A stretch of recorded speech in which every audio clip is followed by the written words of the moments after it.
And the angel of the Lord appeared to him and said to him, "The Lord is with you, you mighty man of valor."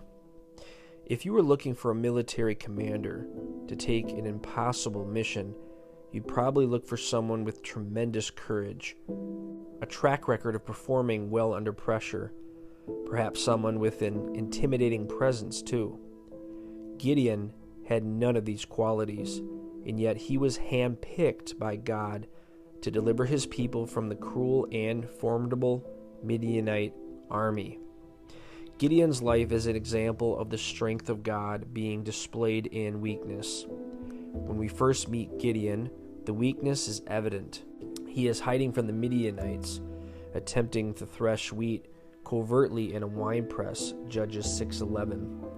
The process of beating out grain and separating it from the chaff normally took place out in the open, on a hilltop, where the breeze would blow away the chaff.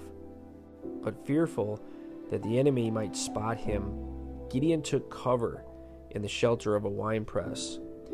No one would have accused Gideon of being overtly courageous.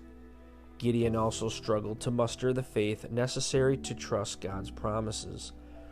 Even though the angel of the Lord had promised Gideon victory in his campaign against the Midianites, Gideon wasn't convinced he was the right man for the job. In his doubt, he asked God for a miraculous sign. He left a fleece of wool on the threshing floor and asked the Lord to soak it with dew while keeping the ground around it dry. But when God gave Gideon the very sign he asked for another. This time, he wanted the ground to be wet and the fleece to be bone dry. God, in his great patience, gave Gideon what his trembling heart needed. Of course, Gideon's actions should not be viewed as a pattern for believers to follow. As Christians, we do not ascertain the validity of God's word by asking him for miraculous confirmation. Instead, we live according to his will by believing him and being obedient to his word. Even though God's promises should have been enough for Gideon, the Lord still met him in his weakness. Neither Gideon's lack of courage nor his timid faith disqualified him from his assignment. In fact, when Gideon assembled a volunteer army of 32,000 capable Israelites, still a small army compared to the military might of Midian, the Lord commanded him to downsize. He wanted Israel to know it was his power, not theirs, that brought their deliverance. Gideon had been nervous with an army of 32,000, so imagine how he felt when 32,000 of those men packed up and left for home. 10,000 warriors remained, but God wasn't finished slimming down Israel's forces. He had Gideon lead the army to a nearby brook. Every man who cupped the water and lapped it up like a dog could stay, while every man who got down on his knees to drink was sent home. In the end, only 300 men remained. From the standpoint of proven military tactics, reducing one's army from 32,000 to 300 makes no sense.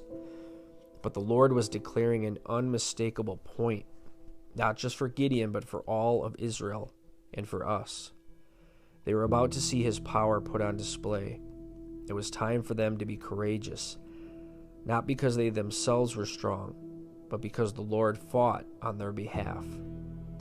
In the dark of night, Gideon's armies blew trumpets, smashed pitchers, held up blazing torches, and shouted, "The sword of the Lord and of Gideon." Dazed and disoriented, the half-asleep Midianites panicked. Thinking there must be Israelite soldiers everywhere in their camp, the Midianites were unable to distinguish friend from enemy, and they slashed a path of escape through one another. Incredibly, the Lord used Gideon, a faint-hearted grain farmer, to deliver his people from their deadly enemies.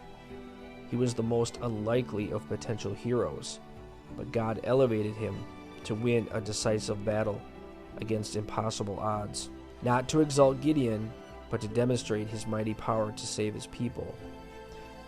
In response, Gideon rightly recognized that the Lord alone deserved all the glory. Despite his fear and weak faith, Gideon did all that the Lord asked of him. In that, he proved himself a worthy servant. His example of faith-filled dependence on the Lord serves as a reminder that God supplies strength to those who trust him. God bless.